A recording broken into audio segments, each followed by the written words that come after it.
Hey, I'm Decathlon Gamer. Welcome back to FM23, Newton Heath, episode 46. We're approaching the January transfer deadline, so we've been cruising through the month of January here, and the continuation of the potential for a takeover is ongoing. We even have someone named this time. Favorite for the job to take over as chairperson is Bradley Stopforth. So this would not be a purchase. This would be a new chairperson, I believe. It does mention directly about the daunting task of clearing the club's debt, which of course, technically we've already cleared it. We have more money sitting in the bank by far than what is owed. We're approaching 60 million and we are down to about 40 million in debt. That could easily be paid off. But again, the game doesn't have that mechanic properly. So that seems to be the debt side of it, seems to be why we are getting this frequency of takeover talks. It's been a busy January and a mostly successful one. We've had one draw. We finished up last episode with the game against Forest Green. They were then second place in the league. We were up 1-0 with a Shaq Ford goal early in the second half and then sealing it in the final seconds to win 2-0. It was a fairly comfortable win, though, for us. Forest Green hardly had an attempt. I think they had, three shots the entire game. After that, we went on the road to Port Vale. Good in that one. I mean, we came away with the win 3-0 comfortably. Aboa with the goal. Ollie Tanner getting a couple. That's huge for him. But then Eastleigh. This was a shocking game. This was a very shocking game. We finished 0-0, but Eastleigh never even had a single attempt. Not one attempt in the game, and we did have, not a lot, but we had XG over 1.0. We should have scored in that game. It was approaching 2 on the XG. It was one of those performances that you're really disappointed to not come away with anything. Not quite as bad as Brighton last weekend. Brighton, who were they playing? Brighton versus Fulham last weekend. Holy cow. Brighton, I have never seen a team dominate so wholly as they did over Fulham in that match. I have not seen more than a couple matches that were like that. And both of the couple matches that I had seen like that were 6-0. Brighton could have and should have scored many, many, many goals. They did miss the target on some of them, so they were wasteful. But for the most part, it was a keeper having an absolutely brilliant day, saving Fulham again and again and again and again. At least 4 worldies of saves. At least. Brighton had no business having less than 2 to 3 goals. Should have had probably 4 or 5 goals in that match. And Fulham was not in it at all. At all. I think I'd only seen them attempt a couple shots, which, here Eastleigh had nothing, but they had a couple of attempts, but they were like the .02 XG variety. They were not threatening at all. They were never going to amount to a goal. And then all of a sudden, one deflection, defensive action sends the ball to the right player at the right place, and one forward ball, and all of a sudden they're through on goal, and nothing the keeper can do. And Fulham wins 1-0. Absolutely 1,000% against the run of play. Here, at least, we didn't lose, but Eastleigh never even shot, and we still managed to only come away with a draw. Finally, Bristol Rovers on the road, 3-0. Amiobi getting us on the board very early, and Shaq Ford grabbing a couple in the final half hour of that one. Good performance, good ratings. Indoweni is still, I'm very much finding that Indoweni is not built for that center attacking mid, and I really felt that was kind of the case. He's a winger. You look at his attributes, he's a winger. You look at his skills, he's a winger. He's been playing really well when he plays as a winger. I've now tried 3 times, maybe 4 times, in that center attacking mid spot. It just doesn't work. Shaq Ford works in that spot. More and more Shaq Ford's been playing there. But I'm having some roster changes here as we are coming up on the transfer deadline. Let's take a look at that in a moment, but let's see where we are in the standings after 10 points from 4 matches. And the league's looking, well, like this. We are now on 70 points from 29 matches played. We are 6 matches into the second half of the season, which means we have 17 remaining on the year. So we have, of the second half, we've played a quarter of it, 5/8 of the overall season. There's still a long, long ways to go. Things can absolutely change, but our lead on the league is getting bigger and bigger, and our roster is definitely going in the right direction, getting stronger. And the injuries we've been having, we have enough depth to overcome them pretty easily, or at least we have to this point. But we've had a pretty regular rotating schedule of about 4 to 5 players out injured at any time, and it just isn't really impacting us, as we have, a good 26, 27 guys, and a good 22, 23 of those very capable of playing, and not worried about putting them in the side. Aboa still leading the league with 22 goals, and Shackford is second with 19.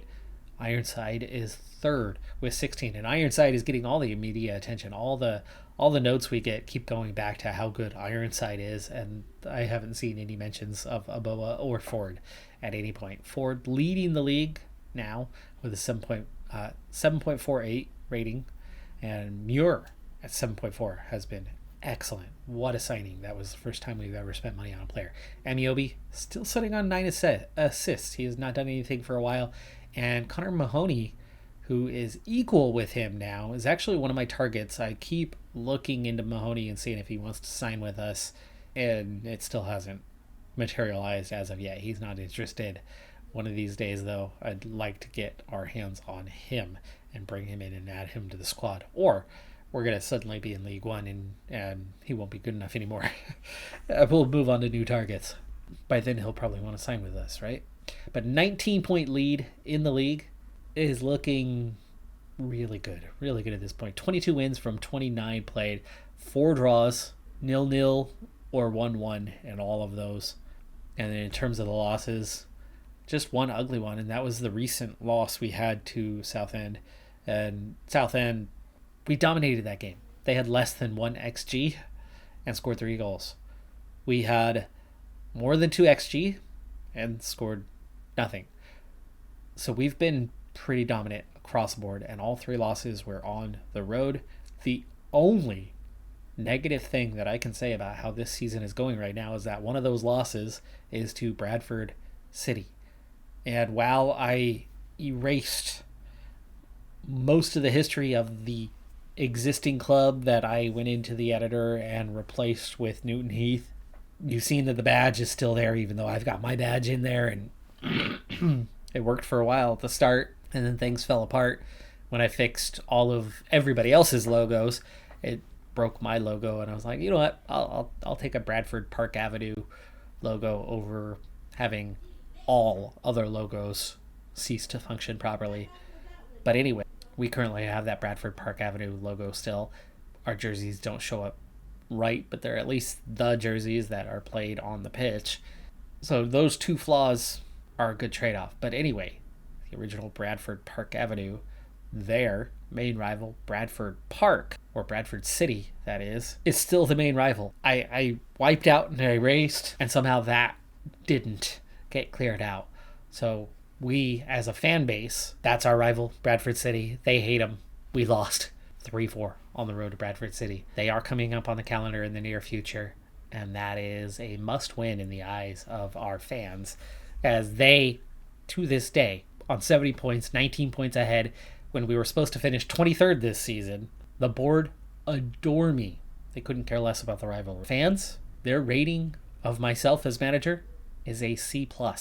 And the 2 reasons for that is that we lost to Bradford City, and we've signed a couple guys over the age of 30, and they haven't been happy about it. Speaking of, going back to deadline day, we brought in Carell Redden, and he's spent a fair bit of the time that we've brought him in injured. I brought him in on a short-term deal knowing that he might get injured, and it wouldn't be that big of a deal because he can at least help us out, give us depth. When healthy, he's played fine.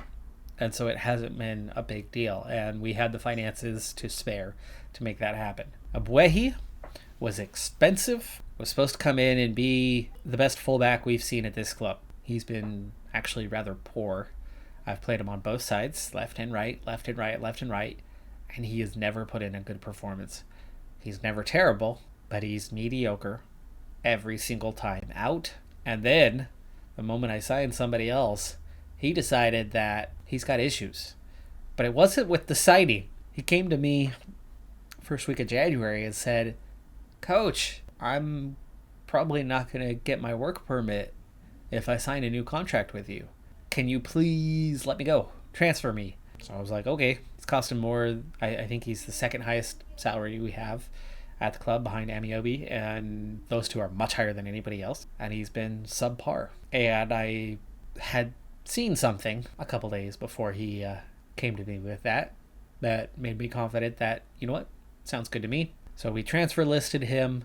The next day, we had a couple transfer offers for free, but then we also had his expiring contract offers for free, and he ended up signing for end of contract, and he's actually heading to Nigeria.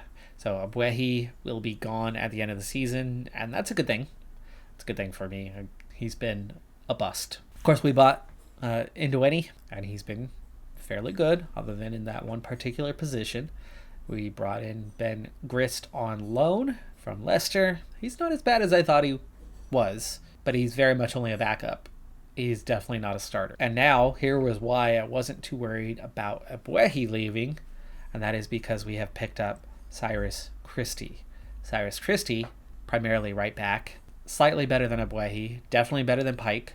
Pike picked up a major injury, so good timing on that part. And we still have Abuehi, though Abuehi has already stuck not just 1 foot out the door. He's already stuck like 2 feet out the door, 2 legs out the door, pelvic region out the door, upper body out the door, head out the door, 1 arm out the door, the other arm reaching back, and he's got like a pinky. He's got, 1 little pinky back still supporting the club. Abuehi he's not training. He's done. I'm over this guy. I will not play him more than I need to, but he is still one of my better options. But in the meantime, this has not made the supporters terribly happy. He's only had 1 appearance, as it just happened the other day on the final signing of it. But at 34, he's not slow, and he's certainly well-rounded and capable. 12 for the crossing, 12 for the tackling, so he's good for recovering the ball and for getting the ball up ahead and into the box. His positioning's not great, but otherwise every attribute that counts, and his dribbling, marking aren't great, but his worst attribute in the areas that count is a 9. He is good. He played with Hull for 4 years, 135 appearances. With Swansea before that, 23 appearances. He's a good pickup for us, and he's definitely a known quantity out there, and it's helping. It's definitely showing that our profile is growing. The other part about it was I only put him on a 6-month deal. It expires at the end of the year. We'll see over the next 2 months whether he's somebody I want to hang on to. There is a clause in there that if he makes 10 appearances, he will have a 1-year contract extension. He's 1 appearance in. I think he's probably going to get those 9 appearances. But not only is Brooks out on loan, but Pierre is now out on loan as well. I did that back in December. And Ola, gone on a free. We got rid of his salary, as I've picked up a couple of wingers. Ndweni as the latest. That Ola freaked out when we signed Ndweni. 2 pieces of business on that same day where we were looking to lose Abuehi and Ola. And I said, you know what? See you later. Well, that's not a good start to our Cyrus Christie era, as he is injured in the 77th minute, and suddenly the game had changed. We led 2-0 at halftime with Aboa and Ford each grabbing a goal. And final statistics, we totally dominated, but Portsmouth come back late. Colby Bishop in the 63rd getting Portsmouth on the board, and then in the dying seconds of stoppage time, Winiarski equalizes, and we drop points yet again. And yet somehow, looks like not everybody played as of yet, but Bradford City at 20 points behind is now second place. Oh, but Lapalo Bai and Cyrus Christie have each been injured, so Lapalo Bai is going to be out for 4 to 5 weeks. Well, I think that kind of seals the fate on where to play Indeweny for the next little bit. And we head on the road to second place, Cheltenham Town. Not going to be an easy match here, especially with the being on the road part, but also more squad rotation than I would want under these circumstances. We are up 17 points on Cheltenham Town right now. They also played a little after us. They're on kind of a back-to-back here. They only played just a couple 3 days ago. So light rest. Even for us, it's light rest, but we played, that one day earlier, so we've had a little more recovery. But I did get forced in a little bit of squad rotation because of that fatigue and because of injuries that are mounting. Nice recovery from Tanner. So Tanner in the side. Ford, oh, big chance. And defender gets a block on it, and then the second defender the block takes it up and over the goalkeeper. Oh, Ford so close there, top of the netting. But anyway, second defender then heads it away. That was awfully close. Awfully close. What can we do here? That's deflected. That's a corner. Yes, it is. So Tanner in the side, Amiobi in the side, Ford on top, Redden finally back from his injury, finally cleared to play 90 minutes, is back in for his first start in quite a while. Collier and Smallwood are regulars at the defensive back position. Doy in for Wilson, match fatigue and just general fatigue, the combination of both, high number of games, and then just tired from playing the other day. And then Powell in at left back and Ebuehi in at right, because our new man, Christie, who we just signed, just played his second match, is going to be out injured for a little while. And he actually, I was in his medical report taking it carefully, because usually, players by their mid-30s are going to be more injury prone. He is below average. Tanner! Goal! Yes! What a goal from Tanner there. Oh, that was brilliant. And that is his 10th goal of the season? Wow. Brilliant run there, too. And that's what we should have been seeing from Indeweny. Indeweny is available on the bench, but he had a minor injury in training a couple days ago. Was cleared to play, but I do not want to risk him. So for now, he is sitting, but I did put him on the bench to keep him available if we need him. But we lead 1-0 here. We are a couple guys sitting on yellow cards. Amiobi crosses in, Ford. Can't get much power on that as he had to retreat quite a bit to get to it. Amiobi, nice interception.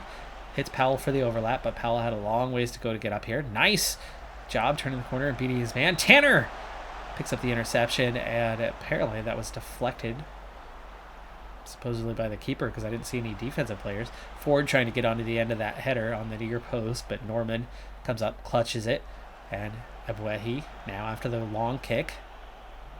Muir still in a highlight. Smallwood.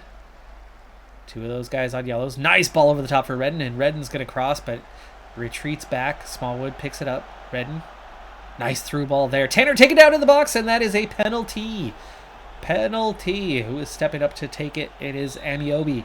Amiobi is going to miss.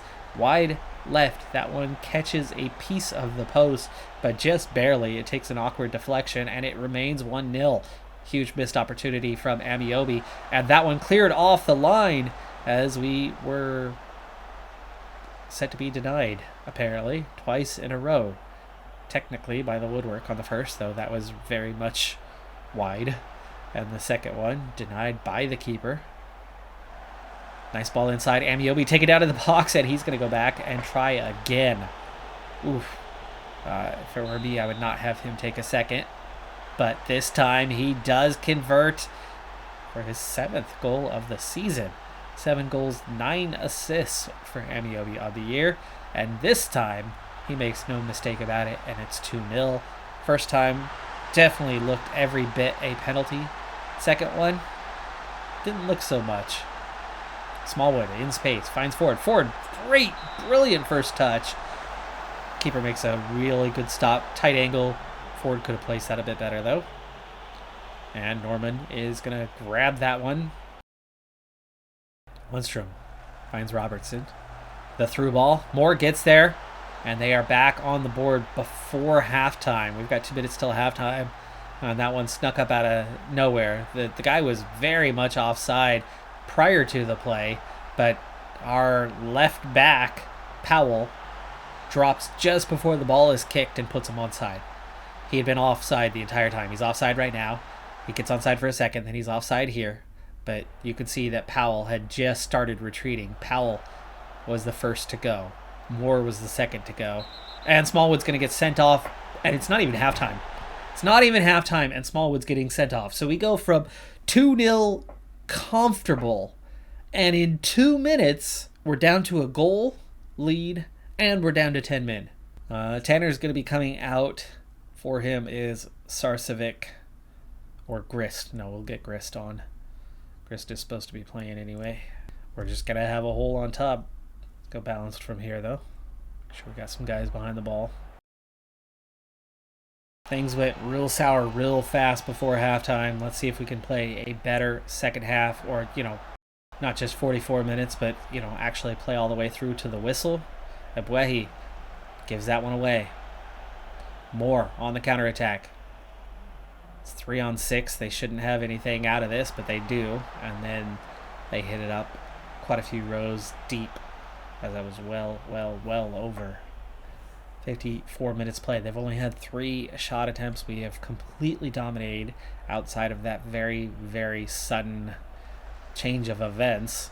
Redden in some space. Lays off for Grist. Grist finds Collier. Great through ball for Ebuehi, and Ebuehi's going to take it all the way to the line and give it away. Doi. It's like he's not even trying. Collier. That's deflected. Out for the corner. Do I have a sub for Ebuehi? It's probably... I was supposed to have a sub on the bench. Marsh is not supposed to be in this lineup. It changed. Do you have that happen for those of you that are FM players? When you're switching players and positions, that it just kind of drops them randomly and it switches the wrong guys. Amiobi. Oh, offside. Just offside. I thought he had already gotten back on, but it was tight. Okay, 77 minutes played. Let's see what we can do here. Ford is having a very quiet day on top. Maybe we should rotate, get somebody else in there, some fresh legs. Aboa would obviously be a wonderful pick for that. Indewini has been tired. Aboa's been tired too, though. I would rather keep him fresh. We don't have a center attacking mid anymore, so bringing on Marsh isn't going to help with that. Muir is very tired and on a yellow, so maybe bringing on Wilson for Muir to see out the game. And then, how many subs? Final 10 minutes as we begin the time wasting and slowing things down a bit, playing for set pieces and so on and so forth. Powell really struggling, but I don't have any fullbacks on the bench like I was supposed to. Wilson finds Doi. Collier. Oh, that's game. That's game. I'd looked up a second ago. It said 84 minutes. I misread that one. All right. Well, we do see it out. We do get all 3 points. The second half was quiet. It was very quiet. Cheltenham didn't even have a shot in the second half, and that has been a regular theme lately. Our defense has been so good that we are not giving up hardly even a shot against our opponents. And that goal and sudden, which Smallwood's yellow was deserved. I mean, don't get me wrong on this part, but that sudden double change of events, that goal came out of nowhere against the run of play. The Smallwood yellow card came out of nowhere, though, yes, deserved. It was like we had a mental meltdown right before half. We went into the locker room, we hit that second goal, and it was like, okay, we got it. And just took our foot off the gas. The players did, anyway, and just fell apart once that happened. And then we had that missed penalty. It was just a strange one. But 3 points against the second place side, yet again for the second time in a month, and this title's got to be pretty close to being wrapped up, even though we've got a whole lot of season left to play. So I'm going to go on a little vacation, and we're going to push things forward, unless we have 1 day till the transfer deadline. Let's see what happens over the next day. I'm not expecting any business, but I've been very much in the market for a good defensive midfielder. We got 2 guys in on loan. We got Smallwood retiring. We've got Whitehall, who needs to go. And then I've got Sarcevic, who's too old and needs to go as well. And that's it. I've got no defensive mids left come next season. That's something that needs to be addressed. And I've been trying to, but I haven't been able to find anybody. The couple guys I've found aren't interested in signing with us, and nobody else is good enough. Following news on deadline day that Collier is interested in joining Burton, I went in and offered Manchester United to purchase him, and we came to a deal for actually just $22,000 and 15% of future profit of sale. But Collier has zero interest, even after playing with us for most of the season and seeing that we are on our way towards promotion. He apparently still has his doubts, or doesn't even want to play League One for that matter. And Collier is not going to be joining us on a permanent basis. And the deadline has passed with no additional deals. Just nothing came up. I have looked and looked for defensive mids. Collier, keeping him, retaining him as a permanent member would have been the big deal for us.